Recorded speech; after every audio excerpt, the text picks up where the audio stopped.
2024-25 medical ভর্তি পরীক্ষায় প্রথম হয়েছেন খুলনার সুশোভন বাছার। মেধাবী সুশোভনের ছোটবেলা থেকেই স্বপ্ন ছিল চিকিৎসক হয়ে গরিব দুস্থদের সেবা করবেন। ছেলের স্বপ্ন পূরণে শিক্ষকতা পেশা ছেড়েছিলেন সুশোভনের মা।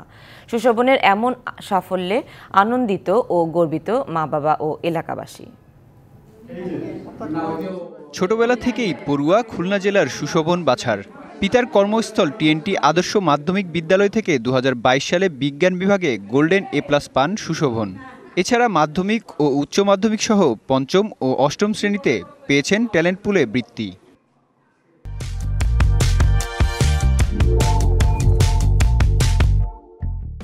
একসময় ছেলেকে বড় করতে শিক্ষকতা পেশা ছেড়েছিলেন মা বন্দনা সেন।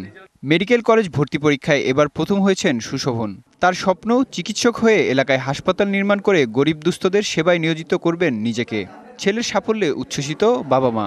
আমি ভাষায় প্রকাশ করতে পারছিলাম না যে আমার ছেলে জাতীয় মেধায় ফার্স্ট হয়েছে। তো আমার স্বপ্ন ছিল আমার ছেলে একটা ভালো পর্যায়ে করবে। আজকে তার পরিশ্রমের কারণে আজকের এই পর্যায়ে এসেছে। নিজের স্বপ্ন পূরণে সবার কাছে আশীর্বাদ প্রার্থনা করেছেন সুশোভন। একটা ভালো ডাক্তার, একটা ভালো মানুষ হিসেবে নিজেকে প্রতিষ্ঠিত করার, একটা ভালো দেশ গড়ার, যাতে আমি একটা ছোট কিছু হলেও অবদান রাখতে পারি। আর গরিবদের জন্য একটা আশা আছে আমার, যে আমি একটা আলাদা হাসপাতাল করব। এখন আপনারা দোয়া করবেন। এবার মেডিকেল ভর্তি পরীক্ষায় 90.75 স্কোর পেয়ে প্রথম হয়েছেন Sushobhan Bachhar. DBC news desk.